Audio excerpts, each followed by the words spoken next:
Hey, everybody. Welcome to HR Tech Talks. I'm so glad to have you here with us today. I am excited because I was telling our guest, who I'll bring on in just a minute, that it seems like forever since we've had an episode. Had a holiday last week and then some other things going on, travel, lots of events and things this fall, which has been so exciting to get back out there.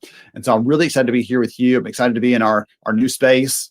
We had an episode a few weeks ago where I kind of broke it in and had a first test run, finally getting all the little technical kinks and things settled. So I'm so glad to have you here with us. Looking forward to a great conversation about talent and skills and access to the best resources that your company can find. So it's going to be a fun discussion. Before we dive into that, as always, I want to ask you, if you're listening in, whether you're live, hey, welcome, or you're on the recording, you're watching it after it's already gone live, you're catching it whenever you can on demand.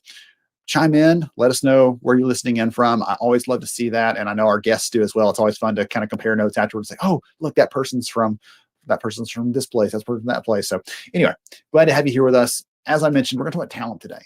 We are doing a lot of research on our end around, I hate the term the Great Resignation, because that seems to make you think that everyone's just sitting there waiting to quit their jobs, and that's actually not the case in the data we have. We're calling it the Great Reprioritization. Hat tip to my good friend Christopher Lind over at Learning Tech Talks for sharing that with us. He's a great mind, great thinker. He's a chief learning officer at a healthcare organization, so he brings great things to the front. Anyway, he coined that term, and I've been using it liberally everywhere that I can, because it shows that people are making different choices. And in the conversation today, Roland and I are going to talk about that as part of this bigger picture of what's happening. So without any further ado, I'm going to go ahead and welcome him onto the show. We have Roland here from freelancer.com. Welcome, sir. Glad to have you. Ben, how you doing? Hey, I'm having a wonderful day, sir. I'm so glad to be with you and looking forward to a fun conversation. How are you? Yes, no, generally well, a little under the weather, but nothing that will keep me down. Generally good. Awesome. Well, before we get into some of the fun stuff that we're going to talk about today, would you take a minute and tell the audience more about who you are, please? Yes, so my name's Roland Rosevear, and I work in the enterprise solutions team for freelancer.com, which is a global freelancing platform. We're the largest in the world in terms of our number of freelancers on the platform. I think we're up to 58 million freelancers at the moment. And I'm lucky enough to spend all of my day speaking to predominantly Fortune 500 or large enterprise customers about how they can reimagine their approach to engaging with talent in a very different way. That's a ton of fun, by the way. Reimagining talent, rethinking how we've looked at this thing for a long time. And again, you and I were kind of swapping stories and research and things before we started recording, because I think we think about things as they have been, and that's what our mind is anchored on. And there are so many new ways of working. There are new ways to look at skills and work and how it gets done, everything else. And so I'd love for you to talk a little bit, just give some people some insight into how you work with companies on strategic projects or accessing certain skills and certain kinds of talent, because I don't know if everybody has a picture of the freelancer.com side that you're involved in. And the picture I had, again, was like, I'm a small business, I need this thing. And you absolutely can do those things on the platform. But some of the things I want to talk to you about today are kind of more strategic and bigger picture. Would you explain that just a little bit, how that works? And I think when you're looking at the talent platform space, certainly with us, a lot of our heritage is more in that kind of almost B2C type space, where traditionally, small business needed a logo done for $5, and they could get that done on our platform. But what's happened over time is, as that idea, as good products do, they grow and they evolve and they get bigger and bigger, and then takes notice from other people and other types of organizations. And then you combine that with a very real problem in enterprise at the moment, which is there is a massive global talent shortage, which means, there's that requirement for businesses to change and adapt to be able to engage with different types of people across the world to be able to get work done. And as our platforms have evolved in that smaller space, and there's been that challenge to solve in the enterprise space, suddenly we started working with a lot of enterprises who are like, maybe we could use this kind of gig type of working in our business. And for us in enterprise, it was about 3 or 4 years ago that we really got started in enterprise, and we started solving some very different challenges for different businesses, and like, how could we apply this to this, and how could we apply that to that? And as the years have gone on, things have snowballed, and we've now got some really clear-cut enterprise use cases around how we can solve many different types of talent problem for them, and allow organizations to engage with a new talent channel. It's not like we're there to replace permanent workers or replace MSPs providing contractors. No, it's how can you engage with this more kind of flexible freelance community around the world who don't want to work 9 to 5.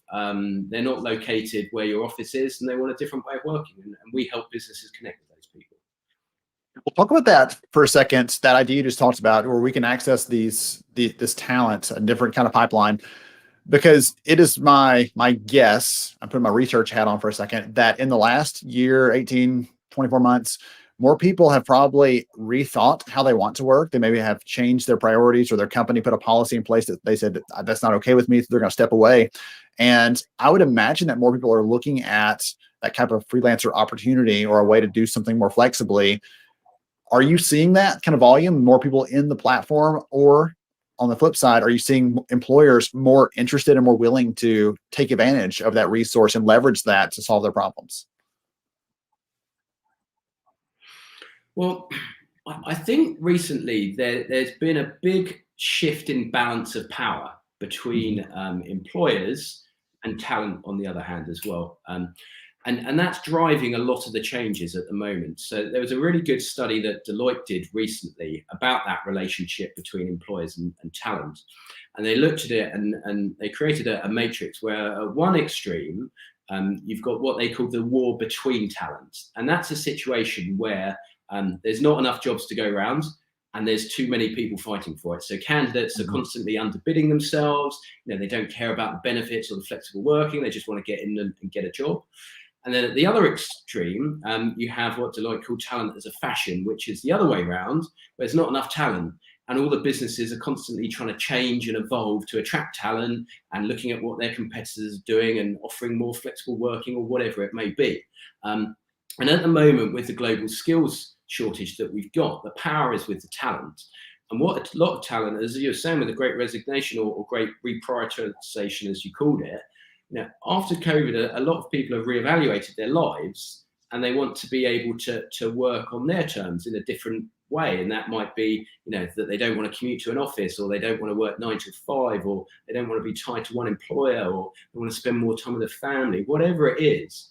And freelancing has become a really good way for them to be able to kind of have it all in life and still work with great enterprise companies, but have that flexibility and freedom to work on their own stage. So unfortunately, it's not some mastermind chief transformation officer in the Fortune 500 dictating this. It's the market dynamics of talent. Yeah. I'm the researcher in me wants to ask like 15 follow-up questions to that, but I don't know what the audience is like. Is that like engaged and excited about that piece as I am? So I'm gonna move to another thing. One of the questions I want to ask you about is, we hear about the skills gap at work. We hear of that. We can't find the right people. We can't find the people that we need. And the thing is, how many freelancers on the platform did you say? I missed how many million that was earlier. 58 million at the moment. 58 million. Okay. 58 million global freelancers available. You have to imagine that somewhere in that bucket of people, the skills that we need exist. But companies in the past have been like, okay, I'm going to post a job and I'm going to hope people will find that job, or we hope we can go and scour the internet and find that resume and match the person up and get them to say yes. But I'm seeing employers that are leaning into looking at different ways, especially right now. You mentioned the talent as a fashion, right? Talent running the show, calling the shots today.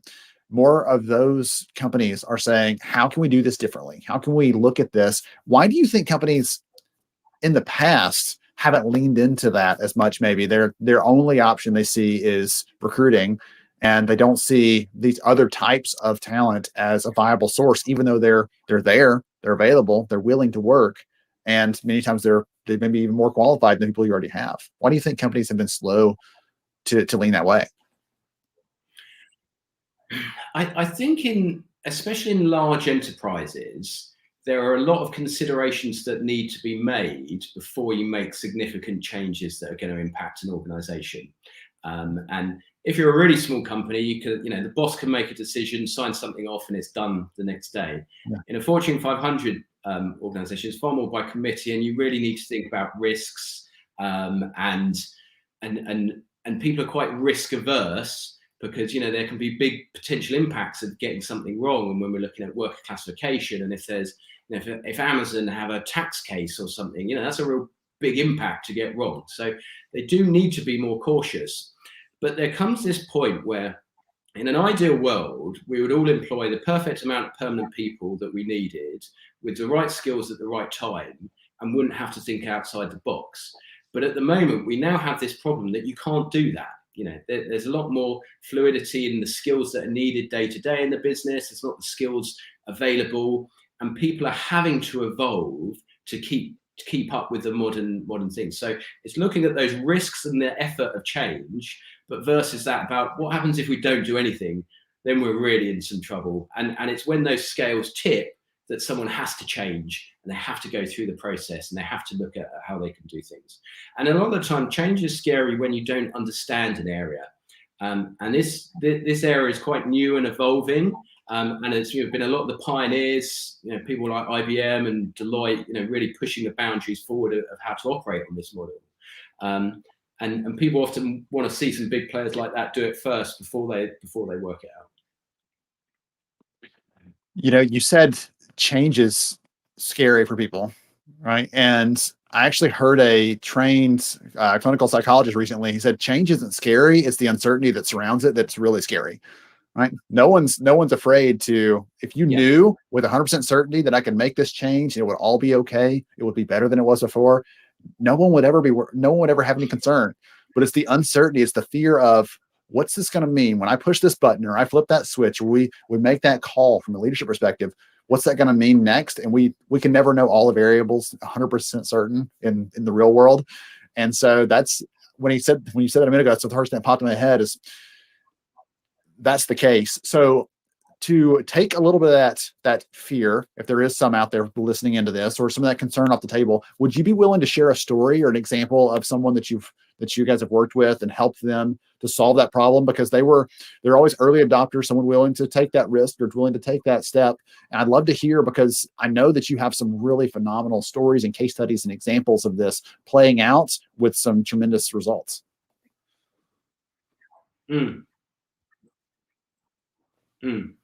Well, I think when we're talking about that aspect of risk management, let's take that as something to focus on for a case study, and I'll bring it back to IBM actually, who just tackled this problem in a really innovative way.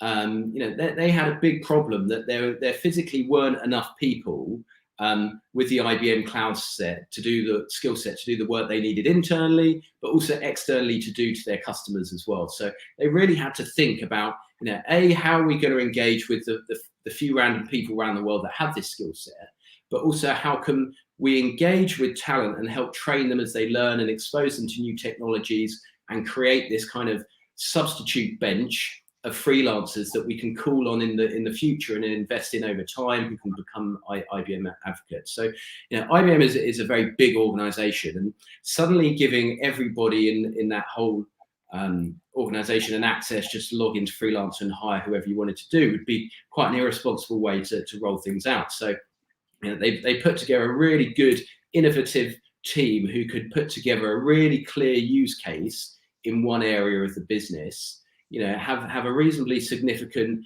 investment in terms of a pilot, and try it in a really agile way of working out, what works, what doesn't, but in quite a controlled way. And before it, we're all very aware of what the potential risks are. Do we get the worker classification correct? What are we doing with people's data and the company's data? Is it leaving the organization? What type of work can we give these people? What level of background check do we need to do them? And looked at all of those things up front, and then design a program of work which kind of fits the risk profile of that customer and that use case, and then be able to go over a short period of time and test our theories and hypotheses over a short pilot. And then when that's successful, then increase the investment and scale it to use further use cases. So I think what was so innovative about the way that they did it is just the agile way they did it, by wanting to evolve and innovate, but at the same time being mindful of the risks and setting up a program in the right way that could be scaled thereafter. And I think they've done some great work around giving developers open source work to do that can be done outside the community without needing to have logins. Having a clear matrix of the type of work that you would share with a freelancer versus the type of work that you would share with a contractor versus all of these things. And they've created a really good framework of how to evolve. Making some notes over here. One of the things that I wrote down was kind of redesigning the work, right? The workflow, the work process. And that might be one of the concerns people have is, yeah, but all of our people inside already know these things. And the truth is none of them know it quite as well as you think they do.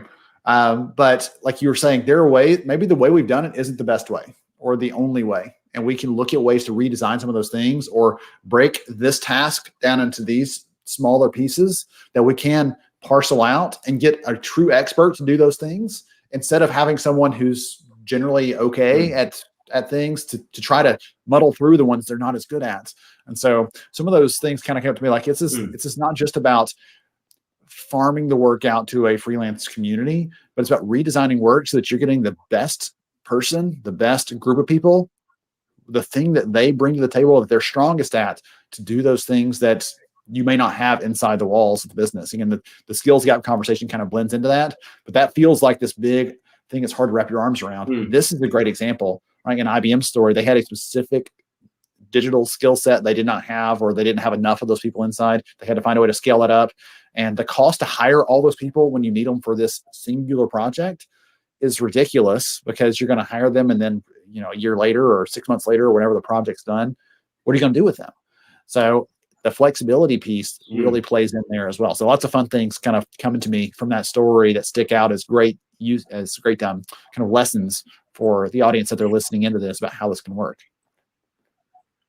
And I think there's a really good point that I picked up from you there. It's not about, is this the best way to do the work?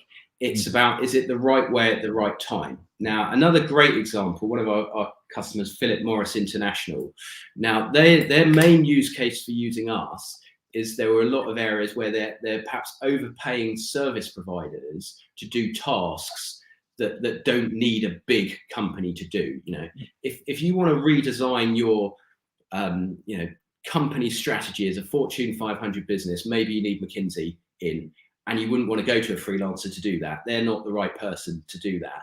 And you want the brand and everything that comes from McKinsey. But there might be a research project that needs doing that ends up going to a service provider like that you're paying tens of thousands of pounds to do. And by going to a freelancer, which is the best thing for that type of work externally, you can do it a huge cost saving. With Philip Morris, most of their cost savings with us are 90%, because of the way that they move work from service provider to freelancer. And it's phenomenal. Wow, that is incredible. That number is, for anybody out there listening to this, imagine one of the projects you've run in the last 2 or 3 years, having a 90% savings on any of those projects. Like it's hard for us to even wrap our head around how that would be possible. What would I have to give up to get that? And yet in that example, they're getting equitable outputs, results, impact for a fraction of the cost. That's incredible. One of the things that you had kind of alluded to before we started recording that I want you to tell me more about, because I thought it sounded really intriguing. We've been talking about the people, the freelancer community. We were talking about the company level and the employers.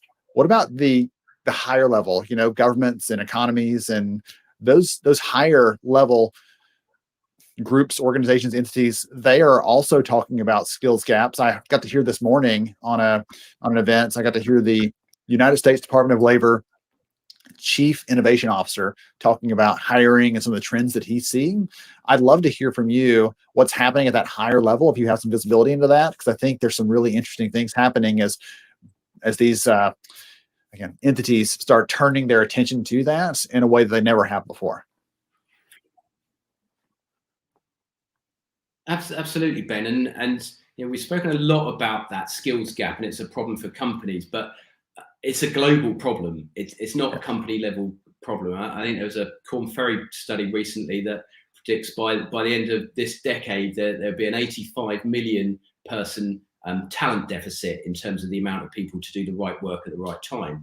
And a lot of this problem is caused at a country level by people having decreasing birth rates, and stricter immigration means that there's not quite enough people in the country to perform the jobs.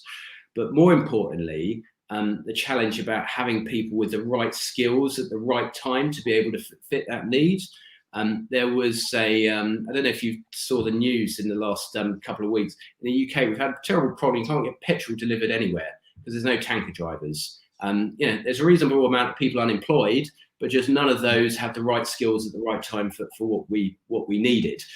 It has a massive impact. Same thing in the US. I think there's 11 million open roles at the moment. Unemployment's at 8 million in the US. So even if everyone had the right skills, there's not enough people to cover it.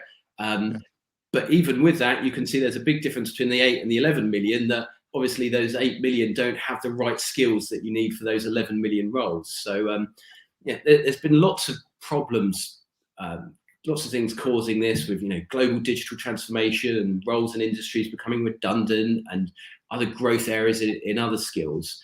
And I think tech's really kind of helped to create efficiencies, but it's often caused this requirement now for talent to become like super specialists, to know a very particular type of skill that's only been out in the last few years, etc. So at a national level, there's this hole.